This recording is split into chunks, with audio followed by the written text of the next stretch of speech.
everybody. I love this virtual travel thing. Hi, I am so happy to be here with all of you remarkably resilient people this morning. Oh, how do I know that you're remarkably resilient? Because I know firsthand what you do and how challenging your job can be. You see, my very first real job in life was at age 19 as an administrative professional. Of course, that's not what we were called back then, before the flood. Back then, I was known as a secretary. Well, actually, I was a secretary, bookkeeper, receptionist, coffee maker, errand runner, file clerk. I wore a lot of hats, just like you do today. Of course, your work today is exponentially more complex than mine was back then.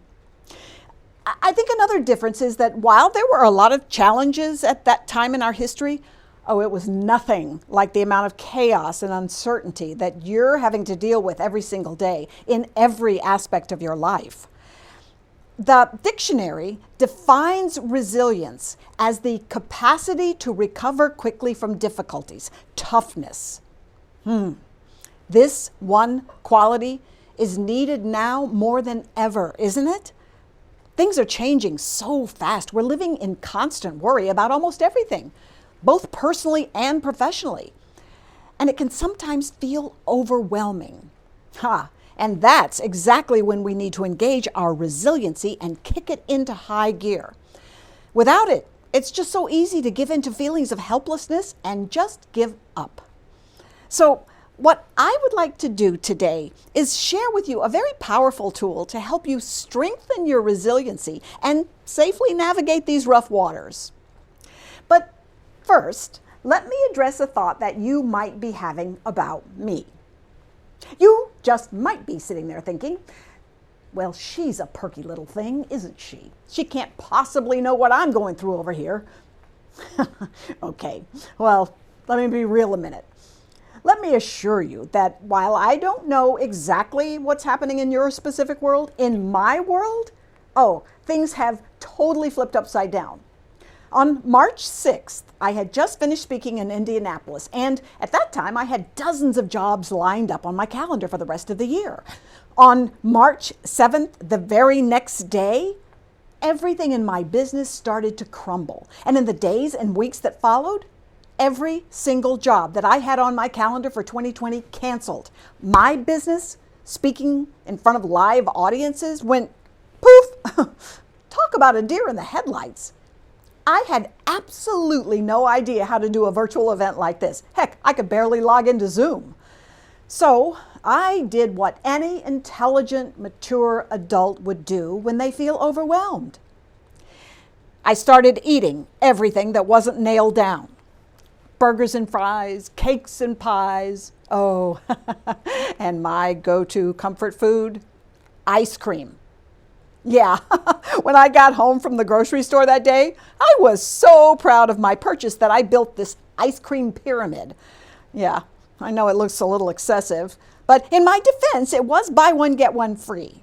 Yeah, it would have been irresponsible of me not to take advantage of that deal, right? Well, in case you think I'm exaggerating, take a look at this photo. Yeah, that's me in bed with a few of my very favorite things, including my dog Zoe. Isn't it wonderful how dogs never leave your side when you're sick or sad? Okay, she was just hoping I'd drop something, but that's not the point.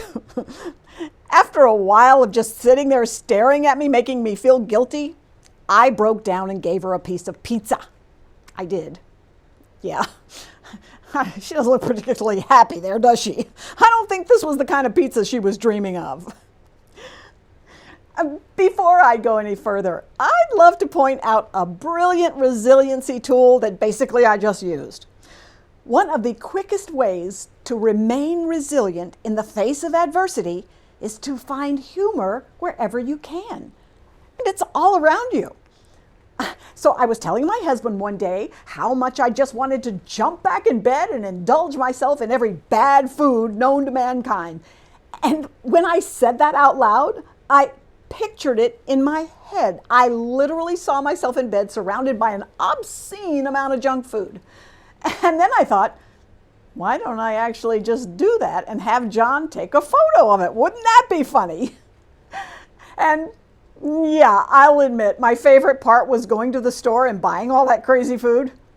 But the whole adventure was really fun. Plus, I now had everything I needed for dinner for the next 3 days. Always feels good to mark off another thing off your to-do list, right? The bottom line is that every time you make the choice to find something fun and funny in your life, you are making the choice to pump up your resiliency muscle. And you don't even have to go to the gym. And therein lies one of your greatest tools. The fact is that in every single moment, you have the choice to do something that strengthens your resiliency, your courage, and your determination. You also have the choice to do something that weakens those things. It's your choice to make. I know that sometimes crazy things happen in our lives, things over which we have no control, like cellulite. It's just that we always have a choice in how we want to respond to those things. And we also have the choice to regularly engage in certain practices that strengthen us and make us more resilient in challenging times. And speaking of practices that strengthen us, here's one that will make a huge difference in your resiliency, your level of positivity, and your actual productivity. Research has shown that this one practice, watch this, will strengthen heart and immune systems. It will lower your blood pressure. It will decrease anxiety. It reduces depression. It will increase your likelihood that you'll take better care of yourself and exercise regularly. It heightens energy. It improves academic intelligence. And it expands your capacity for forgiveness. And get this one, it also improves feelings of connection in times of loss or crisis. And wow, couldn't we use that right now? You know, I look at this list of benefits of this one regular practice, and it makes me stop and think. If someone told you that they had a bottle of pills that would do all these things, and all you had to do was take one pill a day, I wonder how much you'd be willing to pay for it. $1 a day? $5 a day? $10 a day? Would it be worth it to get all those benefits? Well, guess what? What I'm talking about is free. Yep, absolutely free. And it's this: being grateful. Oh, you heard me right. Being grateful. Now, I know that you're grateful for many things in your life, but do you practice gratitude on a regular basis, like every single day? Do you remember when Oprah told us to keep a gratitude journal and every night write down 3 to 5 things that we were grateful for? Remember that? She promised us that if we did that every night, we would reap many of the benefits that I just listed. Well, it turns out she was right. According to research, recording the experiences for which you're grateful for only 2 consecutive weeks has lasting positive effects that are sustained for up to 6 months. I love it. So I did it. I went out and bought this cute little journal and a zippy rollerball writing pen, and I started writing in my journal. And I wrote every single night for 4 straight nights. And then I don't know what happened. I stopped doing it. I think I actually dusted my nightstand one day and put the journal somewhere safe. Who knows? I have no idea where the journal went or why the dust came back. A couple of years passed, and then once again I started reading about the benefits of gratitude. And I knew I had to get back to it in a way that would stick. So I developed this idea, and if I say so myself, it's brilliant. I've been doing it now for about 4 years, and I have experienced so many of the benefits firsthand. Okay, here it is. It's really easy. What you will start doing, effective immediately, is this. Every day, take a 5 to 7 minute gratitude shower. Yeah. Oh, I mean, you have to take a shower every morning anyway, right? Okay, so let's put it this way. You probably should take a shower every morning, unless you're working from home and then all rules are out the window. So why not simultaneously engage your awesome multitasking skills? Let your shower time become your gratitude time. Okay, so here's what you do.